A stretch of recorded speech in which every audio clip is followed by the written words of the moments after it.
Hello बच्चों। तो आज हम लोग 9th क्लास में 13A का सेकेंड पार्ट देखेंगे। फर्स्ट पार्ट हमने थ्योरी के साथ डाल दिया था और सेकेंड पार्ट में हम लोग 2 नंबर क्वेश्चन से आरंभ करेंगे। तो चलिए देखते हैं। क्वेश्चन बोल रहा है इसमें क्या करना है कि हमको रिक्त स्थानों की पूर्ति करना है। पहला क्वेश्चन है कि यदि किसी त्रिभुज का आधार 5 सेंटीमीटर और ऊंचाई 12 सेंटीमीटर तो त्रिभुज का क्षेत्रफल हमको निकालना है। हम लोग करेंगे क्या कि इस तरफ जो है इस तरफ हम लोग सॉल्व करेंगे। फर्स्ट क्वेश्चन हम लोग पहले सॉल्व करते हैं। क्या बोल रहा है फर्स्ट क्वेश्चन में? पहला क्वेश्चन बोल रहा है कि किसी त्रिभुज का आधार जो है आधार बराबर 5 सेंटीमीटर दे रखा है और ऊंचाई 12 सेंटीमीटर। ऊंचाई कितना है? ऊंचाई बराबर 12 सेंटीमीटर। तो त्रिभुज का क्षेत्रफल चाहिए। तो हम लोग क्या करेंगे, इसीलिए त्रिभुज का क्षेत्रफल बराबर क्या होता है? त्रिभुज का क्षेत्रफल 1/2। हम लोग क्या लगाएंगे, कौन सा फार्मूला लगाएंगे? 1/2 आधार गुने ऊंचाई। क्यों लगाएंगे? क्यों लगाएंगे हम लोग? क्योंकि ये चैप्टर तो हीरोन का सूत्र से हमको इस चैप्टर को सॉल्व करना है। तो हम लोग हीरोन का फार्मूला इसमें क्यों नहीं लगाएंगे? 1/2 आधार गुने ऊंचाई क्यों लगाएंगे? क्योंकि मेरे पास आधार और ऊंचाई दे रखा है और इसमें ऐसा नहीं, इसमें बोल नहीं रहा है कि हीरोन का सूत्र लगाइए, इसमें बोल नहीं रहा है। इसलिए हम लोग क्या लगाएंगे, आधार और ऊंचाई मेरे पास दे रखा है, इसलिए हम लोग लगाएंगे 1/2 आधार गुने ऊंचाई। इसको हम लोग संगत ऊंचाई भी बोलते हैं। तो 1/2 मेरे पास आधार का मान कितना है? 5 सेंटीमीटर गुने ऊंचाई मेरे पास कितना है? 12 सेंटीमीटर। इसको काट देते हैं तो 6 दूनी 12, इसलिए आ गया 6 5 30 सेंटीमीटर स्क्वायर। तो मेरा पहला क्वेश्चन का त्रिभुज का क्षेत्रफल क्या आ गया? 30 सेंटीमीटर स्क्वायर आ गया है। तो यहाँ पर क्या आ जाएगा? 30 सेंटीमीटर स्क्वायर। तो पहला क्वेश्चन में 30 सेंटीमीटर स्क्वायर त्रिभुज का क्षेत्रफल आ गया। चलिए अब दूसरा हम लोग देखते हैं। दूसरा क्वेश्चन है यदि किसी त्रिभुज का क्षेत्रफल 60 सेंटीमीटर स्क्वायर एवं त्रिभुज की ऊंचाई 5 सेंटीमीटर स्क्वायर तो त्रिभुज का भी आधार हमको निकालना है। तो यहाँ पर मेरे पास क्षेत्रफल दे रखा है। क्षेत्रफल क्या दे रखा है? क्षेत्रफल बराबर क्या दे रखा है? क्षेत्रफल 60 सेंटीमीटर स्क्वायर दे रखा है। तो त्रिभुज का फॉर्मूला लगाएंगे। त्रिभुज का फॉर्मूला क्या होता है? 1/2 आधार गुने ऊंचाई। आधार गुने ऊंचाई बराबर कितना? 60 सेंटीमीटर स्क्वायर। या हम लोग करेंगे 1/2 और मेरे पास इसमें हम देखते हैं कि इसमें क्या दे रखा है? क्षेत्रफल दे रखा है एवं त्रिभुज की ऊंचाई दे रखा है, आधार हमको निकालना। ऊंचाई कितना, आधार हमको निकालना है तो आधार का आधार लिख देंगे और ऊंचाई कितना लिख देंगे? ऊंचाई हमको दे रखा है 5 सेंटीमीटर। तो 5 सेंटीमीटर मेरा ऊंचाई हो गया बराबर 60 सेंटीमीटर स्क्वायर। अब क्या करेंगे, ये 5 में जो है 2 से डिवाइड नहीं होगा तो हम लोग क्या करते हैं, दोनों को उस साइड में लेकर के जाते हैं। तो इधर क्या बच जाएगा? आधार बराबर इधर क्या हो जाएगा? 60 सेंटीमीटर गुने और क्या हो जाएगा इधर 5/2, यानी 5 ऊपर में है और ये नीचे में, यानी ये गुना में, ये भाग में। तो इधर क्या आ जाएगा? ये 2 ऊपर आ जाएगा और 5 नीचे आ जाएगा। तो 5 से डिवाइड करेंगे, ये स्क्वायर है। 12 5 60, 12 5 60 हो गया। 1 सेंटीमीटर से ये कट गया पावर, इसीलिए आधार बराबर क्या हो गया? तो 12 दूनी 24 सेंटीमीटर, यानी आधार का मान हमने क्या निकाल लिया? 24 सेंटीमीटर। अब क्या करेंगे कि इसमें यहाँ पर आधार 24 सेंटीमीटर हम बैठा देंगे।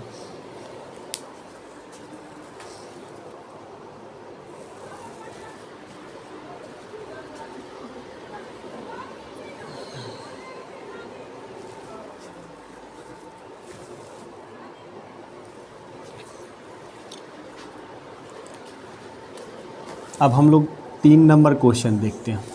तीसरा क्वेश्चन क्या है? बोला है यदि किसी त्रिभुज का आधार 50 सेंटीमीटर और त्रिभुज का क्षेत्रफल 625 सेंटीमीटर स्क्वायर तो त्रिभुज का ऊंचाई हमको ज्ञात करना है। तो सबसे पहले देखते हैं कि यहाँ पर जो हमको क्षेत्रफल दे रखा है तो क्या लिखेंगे? क्षेत्रफल बराबर, क्षेत्रफल कितना दे रखा है? क्षेत्रफल दे रखा है 625 सेंटीमीटर स्क्वायर। तो अब हम लोग क्या करेंगे, क्षेत्रफल दे रखा है तो क्षेत्रफल का फार्मूला लगाएंगे। 1/2 आधार गुने ऊंचाई बराबर 625 सेंटीमीटर स्क्वायर। त्रिभुज का क्षेत्रफल दे रखा था, त्रिभुज का फार्मूला हमने लगाया और फार्मूला के बाद बराबर कर दिया क्षेत्रफल।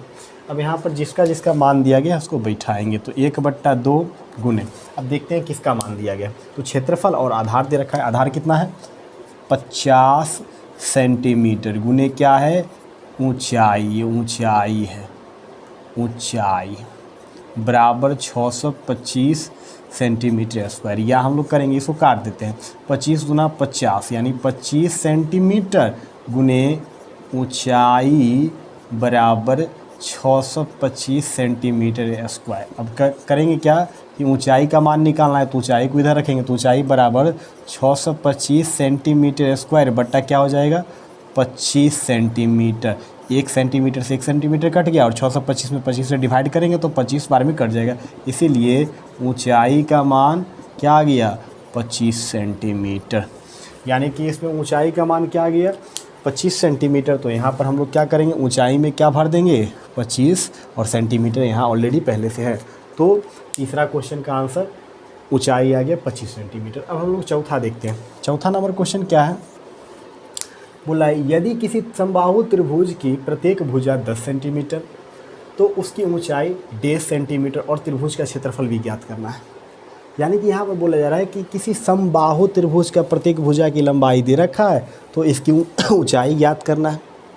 इसकी ऊंचाई होगा कितना होगा उसको ज्ञात करना है, और उसके बाद समबाहु त्रिभुज का क्षेत्रफल भी ज्ञात करना है। तो हमको भुजा दे रखा है, इसमें भुजा कितना दे रखा है, भुजा बराबर 10 सेंटीमीटर। तो हमको जो है इसीलिए समबाहु त्रिभुज का ऊंचाई ज्ञात करना है।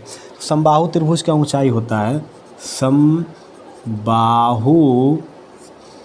त्रिभुज का ऊंचाई, समबाहु त्रिभुज का ऊंचाई का फार्मूला होता है √3/2 गुने ए यानी भुजा, या हम लोग ऐसे भी लिख सकते हैं √3/2 गुने भुजा, भुजा ए यहाँ भुजा है। अब मान बैठाते हैं √3/2 गुने भुजा का मान कितना है 10 सेंटीमीटर, तो ये कट गया 5 यानी कितना आ गया 5√3 सेंटीमीटर। ये मेरा जो है समबाहु त्रिभुज का ऊंचाई आ गई।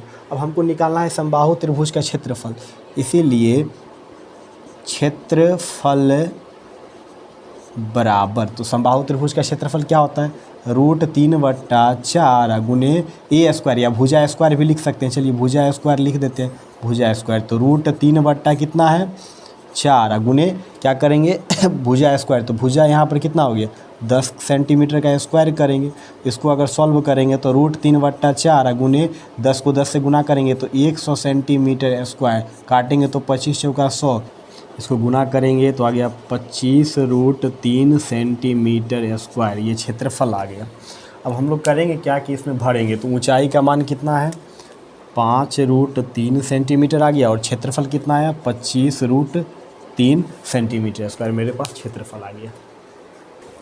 पांचवा क्वेश्चन है, यदि किसी समबाहु त्रिभुज की ऊंचाई 100√3 मीटर तो उसकी प्रत्येक भुजा की लंबाई और क्षेत्रफल हमको निकालना है। तो क्या दे रखा है समबाहु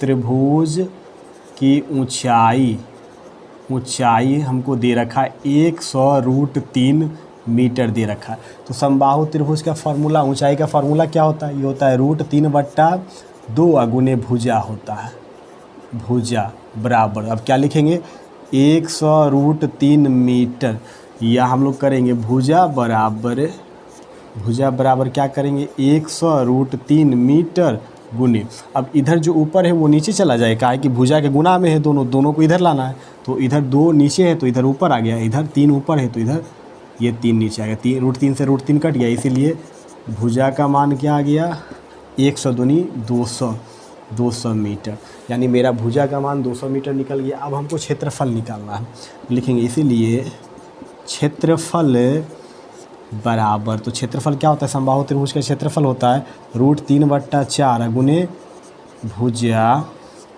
स्क्वायर, तो क्या बैठाएंगे √3/4 गुने भुजा स्क्वायर, तो भुजा का मान क्या है मेरा, भुजा का मान है मेरा 200 मीटर। तो 200 मीटर का क्या करेंगे, होल स्क्वायर करेंगे, बराबर √3/4 और गुने क्या करेंगे, इसको गुना करेंगे तो क्या हो जाएगा, 2 दूनी इसको जो है 2 बार गुना करेंगे, यानी कि इसको हम लोग गुना करेंगे 200 गुने 200 तो क्या हो जाएगा 200 गुने 200 तो क्या हो जाएगा 2 दूनी 4 और 1 2 3 4 1 2 3 4 जीरो आ जाएगा, यानी 4 पर कितना जीरो 4 जीरो 1 2 3 4 और मीटर स्क्वायर। अब इसको 4 से डिवाइड करते हैं तो 1 1 2 3 4 तो ये कितना आ जाएगा 1 2 3 4 √3 मीटर स्क्वायर, यानी कि क्षेत्रफल क्या आ जाएगा, तो क्षेत्रफल आ जाएगा एक, देखिए कैसे, इकाई दहाई सैकड़ा हज़ार 10,000, यानी कि 10,000 √3 मीटर स्क्वायर क्षेत्रफल इसका आ गया। तो हमको इसको ये वो दोनों मान जो इसमें बैठा देना है तो प्रत्येक भुजा की लंबाई क्या हो जाएगी, तो 200 मीटर और क्षेत्रफल क्या हो जाएगा 10,000 √3 मीटर स्क्वायर, ये क्षेत्रफल हो जाएगा। तो चलिए अब हम लोग फिर से अगले वीडियो में नेक्स्ट क्वेश्चन से हम लोग मिलेंगे, नेक्स्ट क्वेश्चन को लेकर के मिलेंगे। तब तक जो भी बच्चे वीडियो